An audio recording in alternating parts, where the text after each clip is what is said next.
This movie is dumb, so this review might be a little dumb too. This one is for me. Welcome to day 5 of 13 of me watching and reviewing a Halloween movie every day. Today's topic is the wonderfully dumb pro wrestlers vs zombies. Oh yeah, another video about both wrestling and movies. My third on the channel, and just like the others, this will be filled with side tangents very loosely related to the actual movie. Pro Wrestlers vs. Zombie follows a group of wrestlers, Shane Douglas, Roddy Piper, Matt Hardy, and others who get paid to appear on a show that turns out to be a trap. The show they are booked for is in an abandoned prison that turns out to be an ambush set up with the help of a demon. Hordes of zombies descended upon the ring, and the gang has to survive. Shane Douglas, of all people, is the center of this movie to start off with. He finds his girlfriend cheating on him, so he murders a wrestler in the ring. That wrestler's brother is the one who plans the zombie ambush as revenge. I find it very funny a washed up Shane Douglas is the focal point of this movie. He hasn't really had a huge lasting impact in most wrestling circles. If you ask younger fans who Douglas is, I don't think they'd know. That isn't to say Douglas doesn't have a strong legacy. He's the longest reigning ECW world champion, and the Triple Threat were constantly popular. He really was Mr. ECW at one point, and his identity was intertwined with the promotion. But that's the very problem with him. He was the ECW franchise or bust. His work in WWE or WCW is barely remembered. He did some fine work in TNA too, but this movie came out in 2013. His peak was somewhere in like 1996. Why? 2 decades after, are we putting his name front and center on the poster? The movie presents him as out of money and a non-draw. His character's broke. That's funny, because it's just how he really was at that time. Nobody really cares about Douglas much anymore. My favorite part of the movie was when Kurt Angle showed up, a personal top 3 wrestler of all time right there. In-ring brilliance and his dorky charisma and his ability to make fun of himself made him a gem in this movie. It was so much fun watching the American hero suplex zombies and rip their legs off with the ankle lock. He leaned into the silliness, giving a cheesy performance like he did for a lot of his in-ring career. Most of the other people kind of phoned in their performances and didn't try very hard.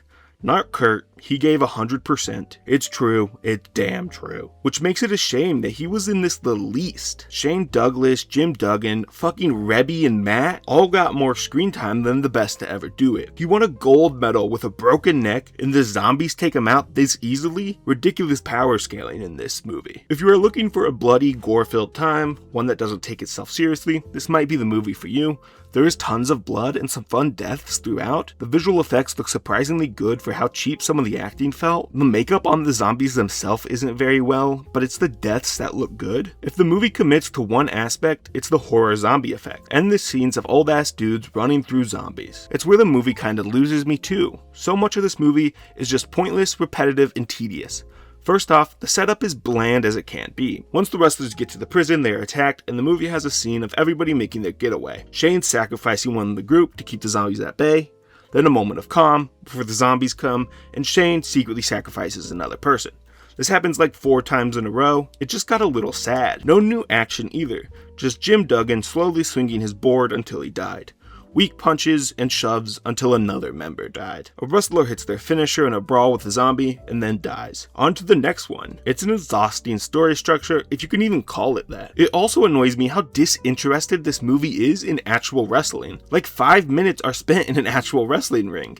It's a horror movie that happens to have wrestlers in it, than rather a wrestling horror movie. Compare this to a movie I covered back at the start of the year, Dark Match. This movie looks even less like a wrestling movie. Dark Match had bell-to-bell matches, even a reference to an ECW match type, the Taipei Death Match.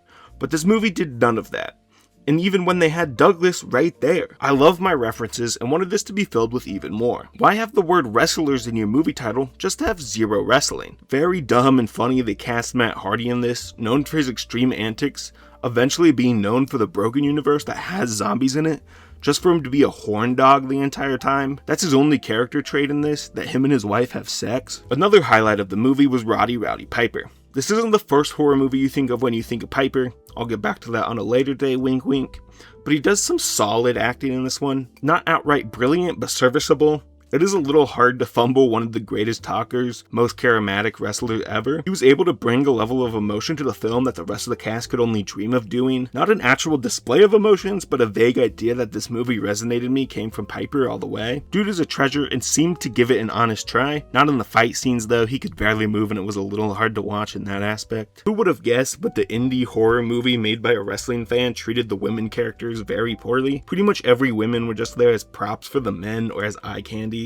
Shots lingered on their boobs and butts. There was a businesswoman who uses her looks and boobs to persuade people. The girlfriend is only there to act as a counterpart and motivation for Douglas. Then Piper has a way younger girlfriend for some reason, to make him look cool, because apparently that's what's really cool. So yeah, if you're gonna watch this, don't expect a feminist masterpiece, or even a movie that respects women. All in all, this movie doesn't work that well as a kill hordes of zombies movie, with uninteresting and repetitive action, nor does it work as a movie that feeds the wrestling fan in me. It's just kinda bad all around.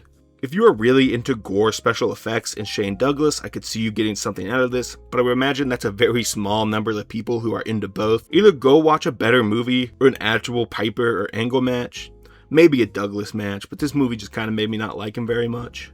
And that is a wrap for day 5. Please drop a like or comment and subscribe. Come back every day at 9 a.m. Eastern for another review up and to on October 31st. See you tomorrow, and thanks for watching.